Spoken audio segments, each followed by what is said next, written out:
Olá, sejam muito bem-vindos. Nós chegamos à nossa terceira e última aula do Pilar Mental. Agora vamos finalizar tudo o que a gente aprendeu até aqui.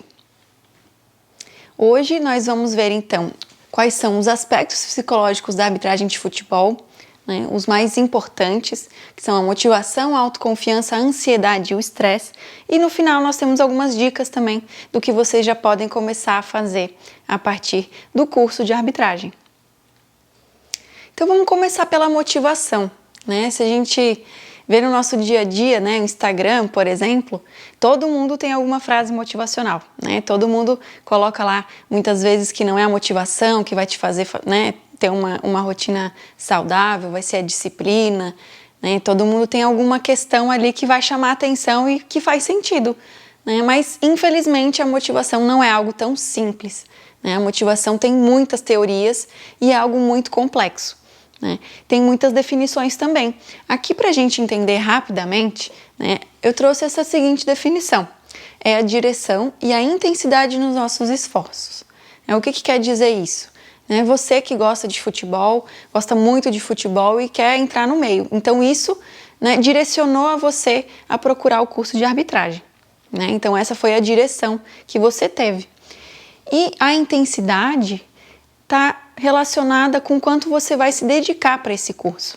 Então isso seria a motivação para você ter um bom desempenho dentro do curso de arbitragem. Mas a motivação não fica só por aí.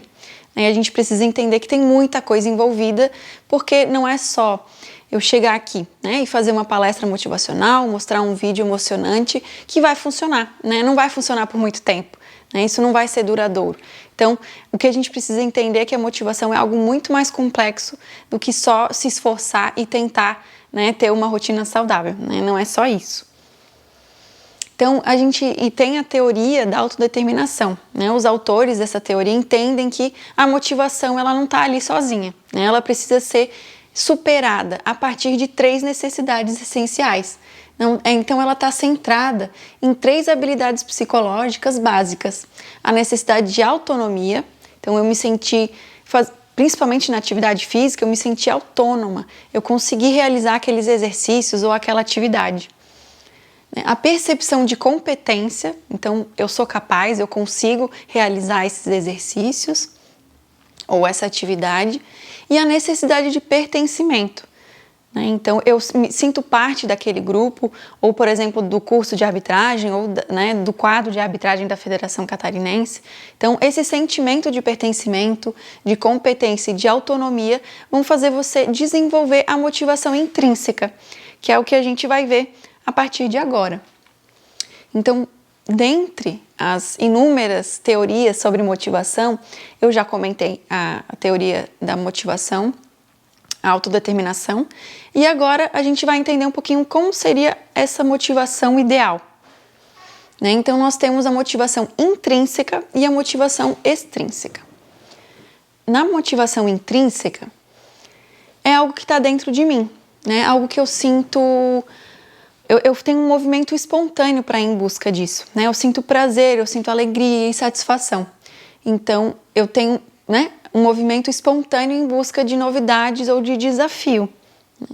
Parte de mim, ninguém me obriga, Eu sinto vontade de fazer isso.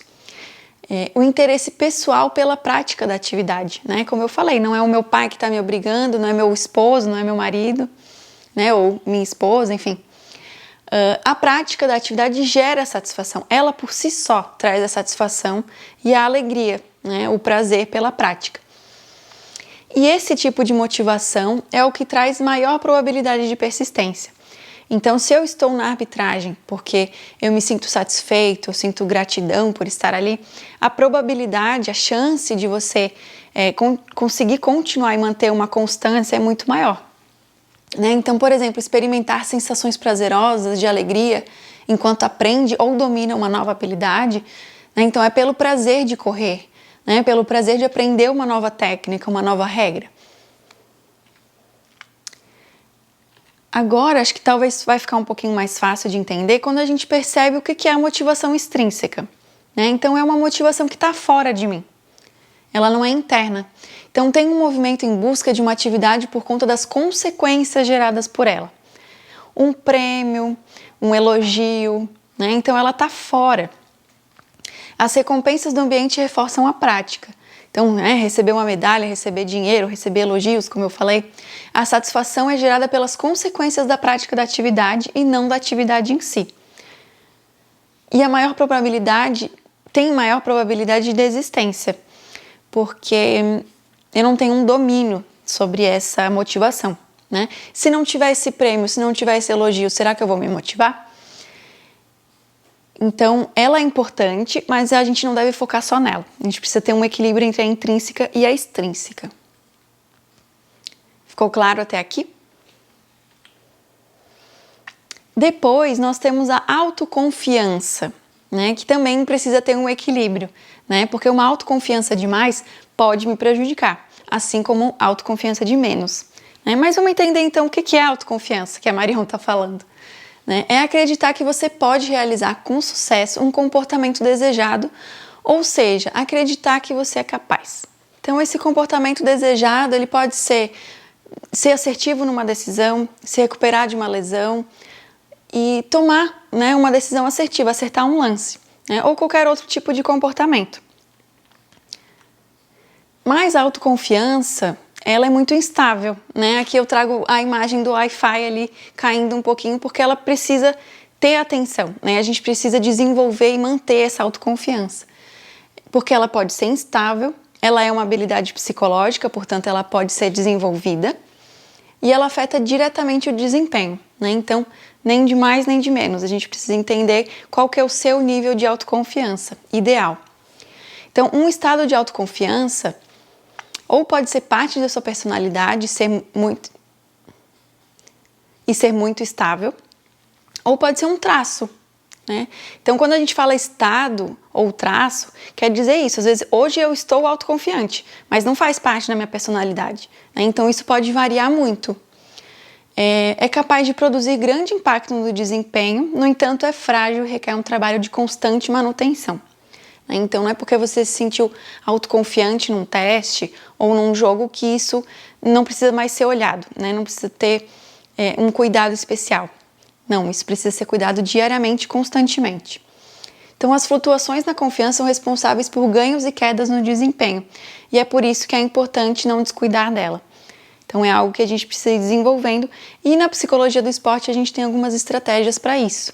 E a gente vai voltar no estabelecimento de metas, né? Ele precisa ser avaliado, ter o desafio. Lembra, isso precisa ser avaliado com constância e está dentro dessas habilidades psicológicas também.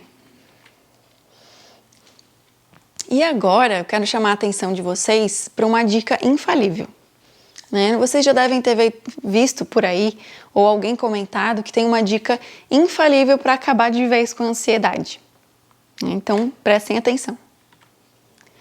Vamos entender o que é a ansiedade?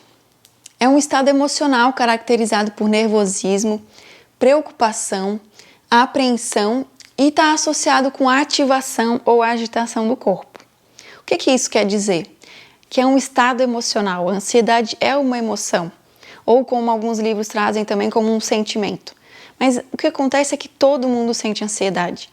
Não tem como cessar a ansiedade, assim como não tem como cessar a alegria, a tristeza, a raiva, porque são emoções características do ser humano. Então, às vezes a gente vai sentir uma ansiedade um pouco mais forte, às vezes um pouco mais fraca, mas ela não vai cessar. Não tem como apertar um botão e acabar com ela.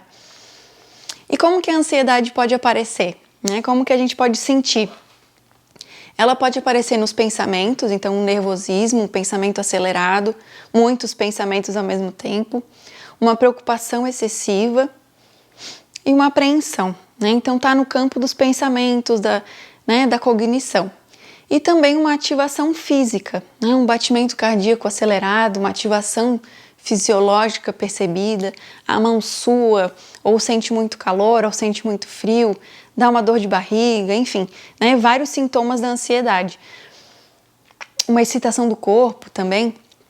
Mas o que a gente precisa aprender é que a ansiedade, ela vem para alertar alguma coisa. Assim como o medo, essas sensações, esses sintomas, eles estão querendo nos dizer alguma coisa. né? Mas ela não é só negativa, né? Ela aparece muito provavelmente em situações pontuais, né? De avaliação ou, né, uma exposição, vou ter que falar em público, vou apresentar um trabalho, vou participar de uma entrevista de emprego.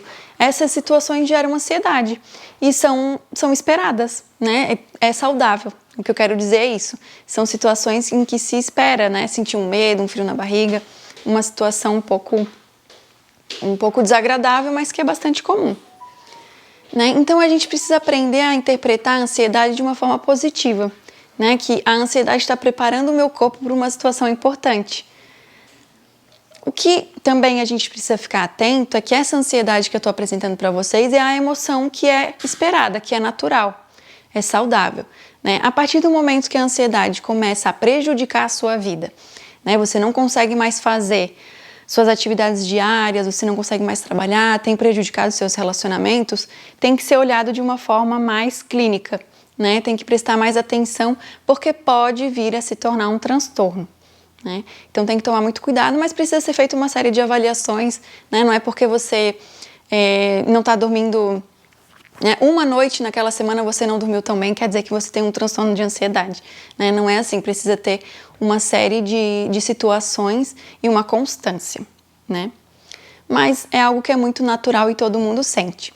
E aí, falando sobre emoções, eu deixo essa sugestão de filme, que é uma animação da Disney, chamada Divertidamente.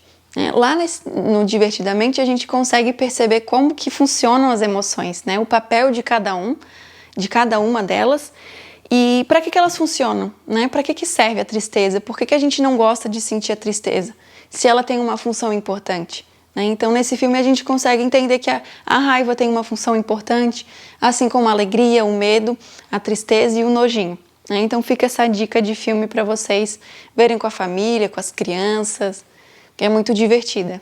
E agora nós temos o estresse, né, que assim como a ansiedade, ela é muito vista de uma forma negativa e pode sim, né, prejudicar a saúde de uma pessoa, mas ela pode ser vista como uma forma positiva também, né? No nosso dia a dia a gente convive com o estresse, né? Faz parte, não tem como escapar, né? E um exemplo que eu gosto de comentar com vocês é que, por exemplo, quando a gente faz uma atividade física ou um treino de musculação, né, que eu estou carregando peso, o que eu estou fazendo com o meu músculo? Eu estou estressando ele, né? Por mais que eu sinta alguma dor muscular ou um desconforto, é um estresse positivo, né? Porque senão você não estaria fazendo essa atividade física. Então ela vai trazer um retorno, né? O que eu quero dizer? É que o estresse do dia a dia faz parte, né? Isso faz parte até do desenvolvimento saudável do ser humano, né? E o que a gente precisa prestar atenção é quando ele começa a prejudicar a sua vida e a sua rotina. Então, ocorre o estresse quando há um desequilíbrio substancial entre as demandas físicas e psicológicas impostas ao indivíduo e sua capacidade de resposta, em condições nas quais a falha em satisfazer a essas demandas tem consequências importantes. O que quer dizer isso?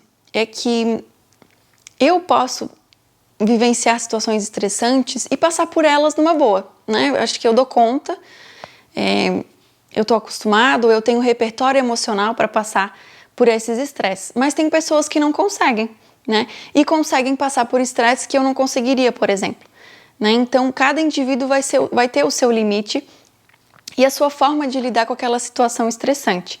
O que acontece? Quando que é o estresse? Né? Quando eu não dou conta daquela situação, né? Nem a partir das demandas físicas, nem das demandas psicológicas. Então, o corpo perde esse equilíbrio, essa capacidade de enfrentar. E aí acontece o estresse. E o estresse sofre influência dos aspectos biológicos, psicológicos e sociais. Então, ele tem fontes internas e externas. Aí, pensando na arbitragem, internas e externas ao jogo. E aí eu trago essa imagem do iceberg para a gente pensar o que está na ponta. Né? O que lá no jogo de domingo, que é passado na televisão, o que a gente vê? O que os telespectadores conseguem ver? Eles conseguem ver os erros, né? Mas o que está por trás dele, o que está embaixo, né? Submerso, a gente não consegue ver. né? A gente não, né? Os telespectadores, a gente aqui consegue muito bem, né? Então nós temos a pressão que vem de diversos lados, né? Vem da comissão de arbitragem, vem dos clubes, dos torcedores, da imprensa. Tem a preparação, que não é só uma preparação física, é uma preparação mental, técnica. Tem o descanso. Além disso, né, diferente de outros atletas ou jogadores de futebol, o árbitro ainda tem um trabalho extra, né? Então, além de todos os estresses que todas as pessoas passam, o árbitro tem esse adicional, né, do trabalho.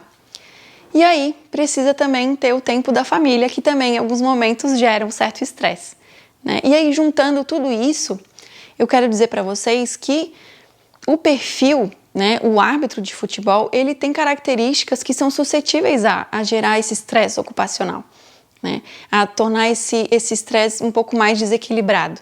Então, a gente precisa ficar atento a isso.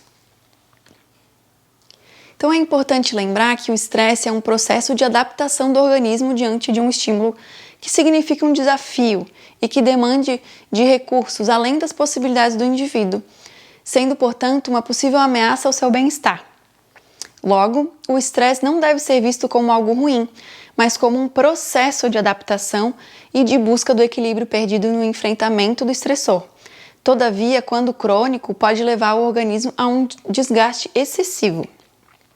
Então, assim como a ansiedade, o estresse é algo comum e sempre presente no contexto esportivo voltado ao alto rendimento, né? Não tem como escapar. Então, o risco a ele associado reside em uma evolução para fases críticas que podem afetar negativamente o desempenho e causar sofrimento. Quais são os principais sintomas do estresse?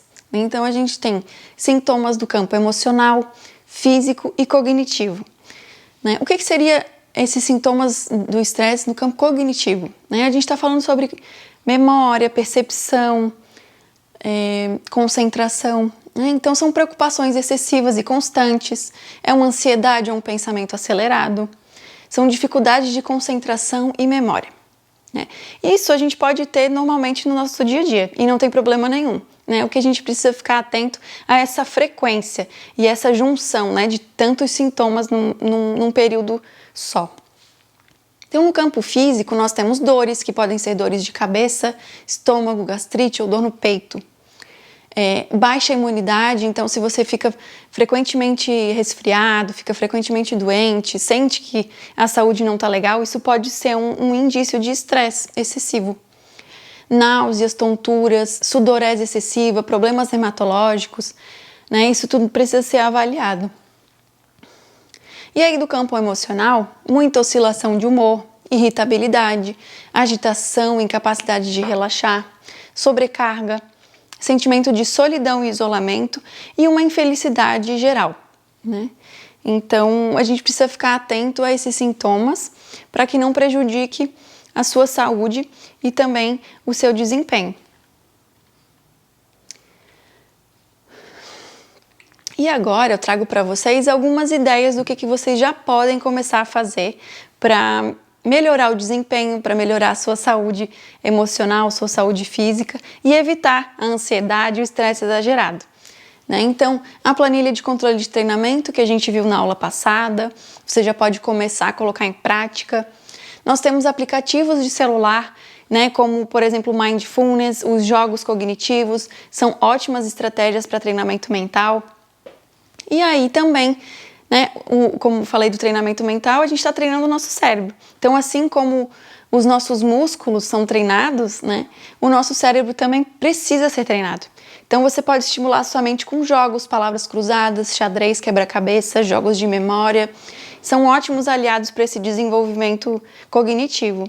Então, algumas sugestões de jogos online gratuitos com o objetivo de treinar a mente são do Cognifit. Você pode acessar o site, lá tem várias opções de jogos cognitivos. E aí você também pode começar a colocar em prática a respiração consciente, né? O controle da respiração. A simulação nos treinos, você já pode também começar a treinar a sua atenção no aqui e agora, né? Nessa aula, no seu treinamento, quando você estiver estudando, tente se colocar no momento presente. Você pode fazer uso da mentalização e de toda a escala de sensação. Estabeleça rotinas, né? Por exemplo, num domingo à noite, já imagine como que vai ser a sua semana, o que você precisa separar, o que você precisa fazer, como que você vai se preparar para essa semana, a sua alimentação, o seu deslocamento. Anota na agenda, tenta fazer essa organização. E o diálogo interno positivo, né? Como que você tem se comunicado com você mesmo? São instruções positivas, são instruções que te colocam para cima, né?